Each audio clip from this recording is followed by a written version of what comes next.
Welcome to Into the Margins, where we dive into the margins to find what makes businesses profitable in order to inspire the next generation of entrepreneurs. So today we're diving into something that feels a bit counterintuitive.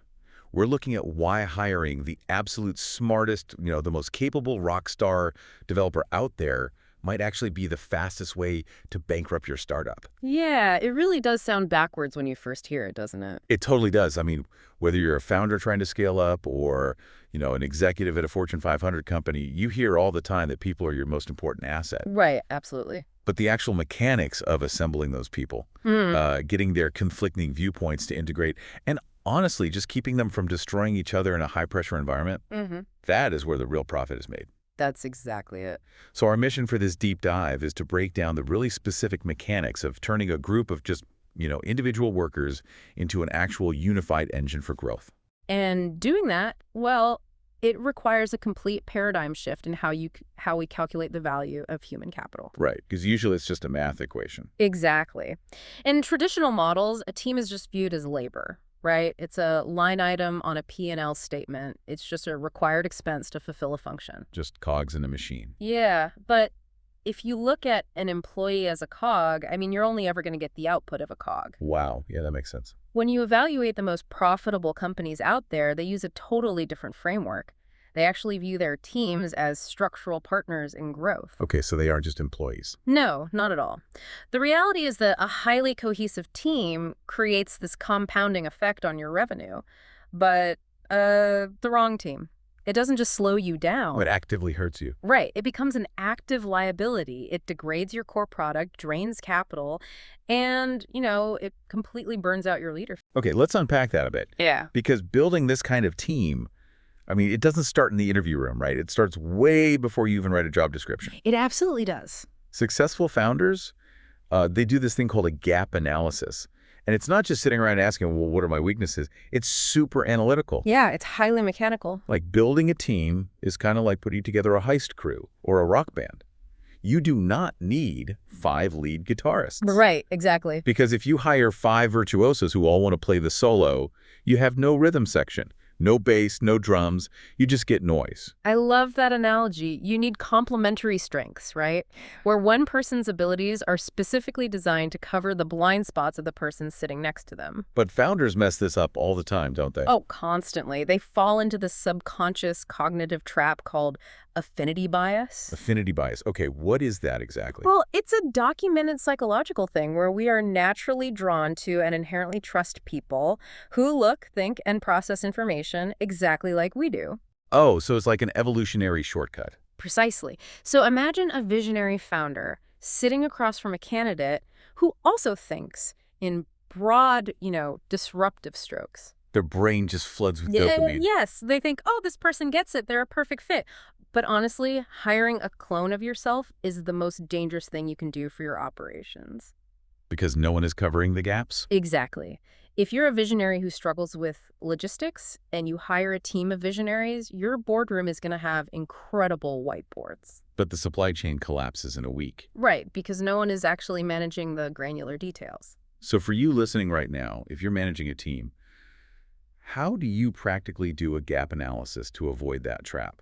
How do we move this from just theory into actual practice? Well, true gap analysis means doing a strict audit of your company's immediate future. You have to map out your specific objectives for the next, say, 12 to 18 months. Okay, so looking ahead. Yeah, and then you calculate the literal practical skills and hours required to hit those milestones.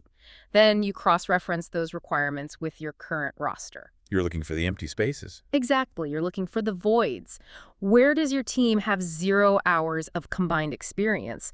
That empty space dictates your next hire. Which means you might have to hire someone you don't naturally click with. Right. It forces you to say, well, I'm terrible at enterprise sales, so I need someone who thrives in aggressive B2B environments. Even if their daily cadence kind of annoys you. Exactly. Because they have the exact skill set your ecosystem lacks. Man, that is a super humbling exercise for a leader. You have to aggressively hunt for your own inadequacies. It takes a lot of ego checking, for sure. But let's say you do that, you map out the next 12 months, and you realize your platform is just crashing under user load. you desperately need a senior back-end architect. Okay, right. This introduces a massive point of friction. Hmm. Do you evaluate the person filling that gap strictly on technical capability, or do you weigh their behavioral profile heavier? You really have to weigh cultural alignment and shared values significantly heavier than pure technical proficiency. Wait, really? Even for a highly technical role? Absolutely. Because technical skills, coding languages, software protocols, those can be taught. They're static data points. But personality isn't. Right. Behavioral traits like resilience, collaborating under stress, intellectual curiosity, ownership, those are virtually impossible to train into an adult. Okay, let me push back on that a bit, because I think a lot of seasoned leaders listening might find that a little, I don't know, idealistic. Sure, lay it on me. Let's say I'm running a fast-paced startup, my runway is shrinking, the burn rate is terrifying, and we have a massive launch in 90 days. The app's backend is completely broken. A high-stress scenario. Exactly. In that moment of crisis, shouldn't I just hire the absolute smartest, most technically gifted coder I can find, regardless of their attitude? I mean, I don't need a friend. I need code so the company survives. I get it. That is the ultimate temptation for an executive under pressure. But giving into that is basically like taking out a payday loan to fund your business. A payday loan. Wow. Yeah, I mean, you get an immediate temporary infusion of productivity, right? Yeah. But the long-term compounding interest will destroy your operation. Because of the hidden costs. Exactly. You have to look at the systemic cost of bringing a toxic high performer into a healthy ecosystem.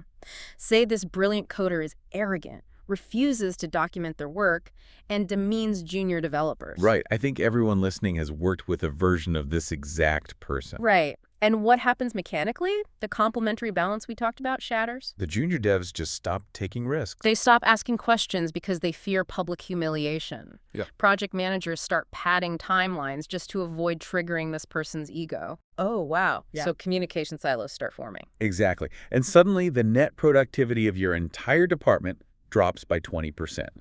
So even if your rock star is producing at a high level, they act as a negative multiplier on everyone else. And then your good people leave. They get frustrated and walk out the door.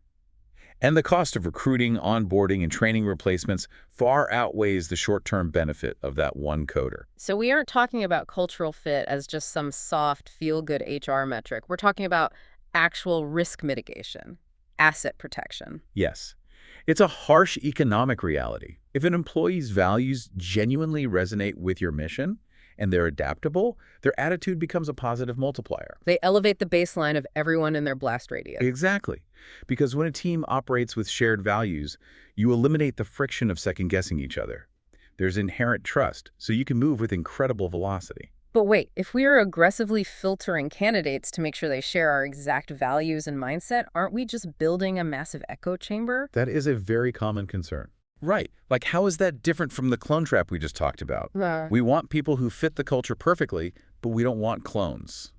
It feels like a paradox. It does, but it hinges on a vital distinction, the difference between values and perspectives. Okay, break that down for me. Shared values mean everyone agrees on the ultimate destination and the ethical framework of how you're getting there. Like, integrity and customer success are non-negotiable. Right. Everyone is on the same page ethically. But diversity of perspective means every individual brings a completely different map and a different vehicle for that journey. Oh, I see. When we look at the highest performing teams, we see profound diversification across race, gender, socioeconomic background, and cognitive styles. And that tracks perfectly with the broader market data. There's this staggering McKinsey report that completely quantifies this. Oh, yes, the diversity report. Yeah. It shows that companies in the top quartile for racial and ethnic diversity are 35% more likely to see financial returns above their national industry medians. 35%. That's not a slight edge. It's massive. That's a statistical advantage that completely separates market leaders from everyone else. And the mechanism behind that advantage is what leaders really need to understand. How does a diverse boardroom actually translate to higher profit margins? Right. How does that work practically? It comes down to the strategic application of intellectual friction. Intellectual friction. I like that. If you assemble a leadership team where everyone went to the same kind of university, grew up in the same tax bracket, worked in the same industry for 20 years. They're going to look at a problem and instantly agree on the solution. Exactly. There's no friction. They suffer from groupthink. They high-five, fund the project, and launch it. And then the product hits the real world, which is wildly diverse, Yeah. and it just shatters because they didn't anticipate the edge cases. Precisely. We've seen this historically with major tech rollouts, like early voice recognition software struggled heavily to register female voices. Oh, right, because the engineering teams were almost entirely male. Exactly. They didn't intentionally exclude anyone, they just lacked the cognitive diversity in the room to spot their own blind spot. Wow. But when you actively construct a diverse team, you introduce healthy friction. Someone with a totally different life experience will look at that obvious strategy and point out a massive flaw. It forces the team to abandon the easy answer. Right. They have to debate it, pressure test it from 5 different angles, and the resulting product is so much more resilient and capable of capturing market share. Okay, so you do the gap analysis, you bypass the clone trap, you build this diverse team that shares your values, you have all the right pieces on the board. Yet the foundation is set. But none of that potential translates into revenue if the team doesn't actually know how to communicate. Right. And this is where it gets really interesting to me. Communication is everything. Right. And when we say communication in business today, we immediately jump to software. We think digital infrastructure, Slack, Asana, Monday.com. Which you do need. You absolutely need those centralized platforms.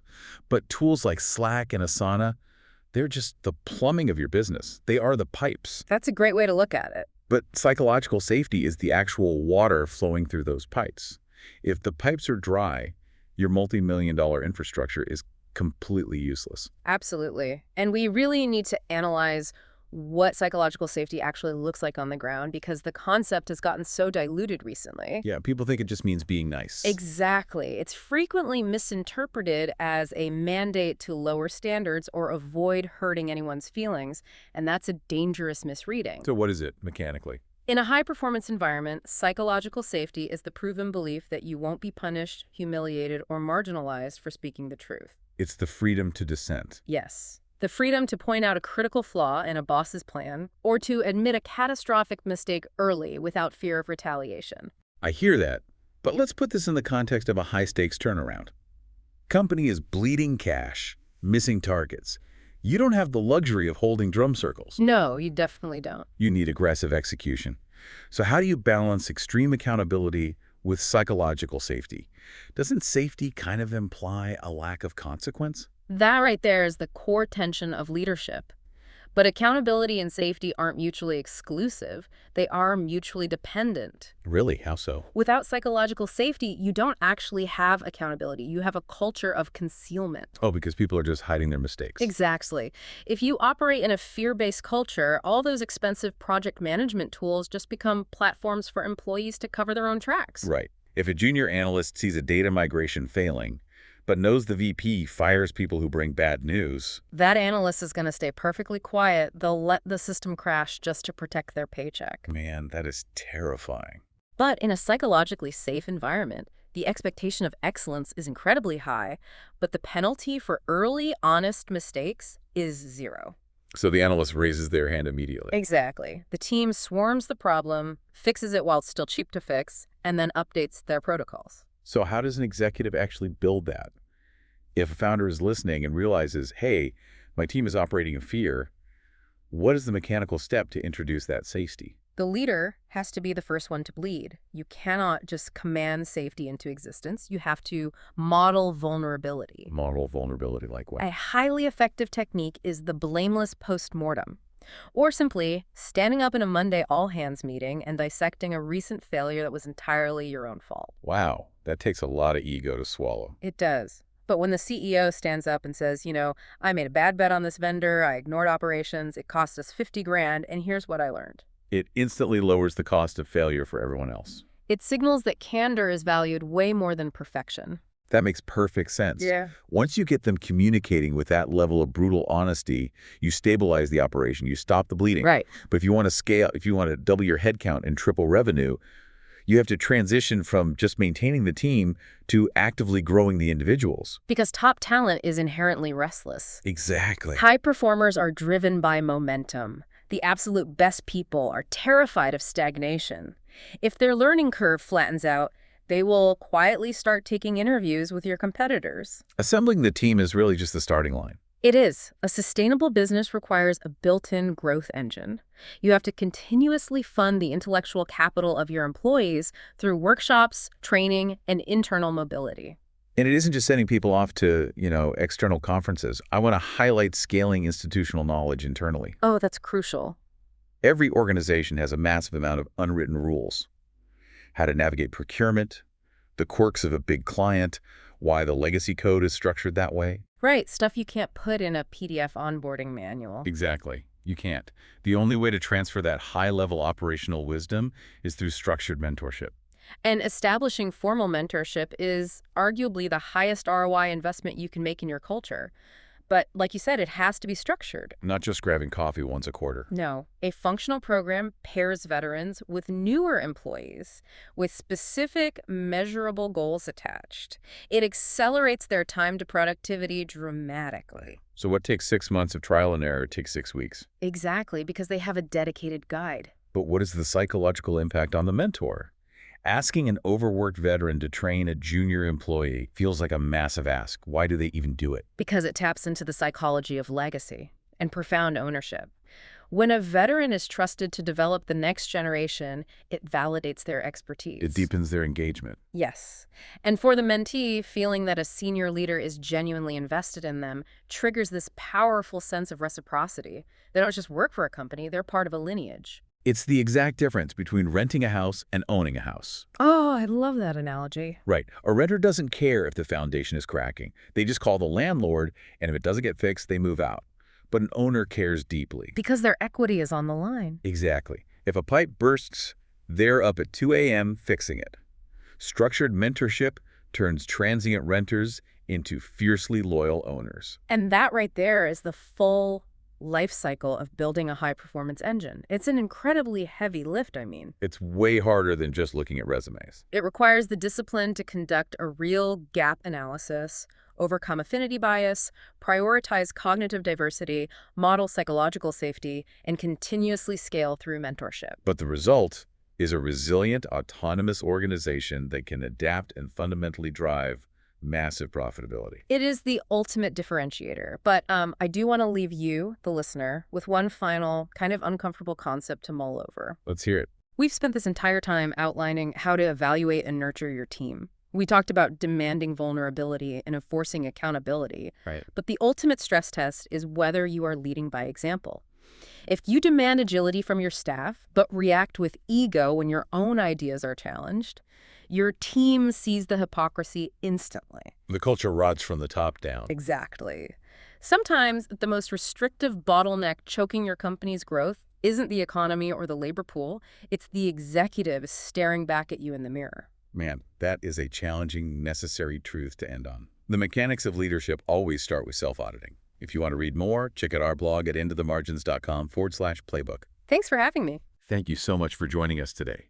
We know your time is your most valuable asset, and we are genuinely grateful you chose to spend it here, analyzing the mechanics of growth with us.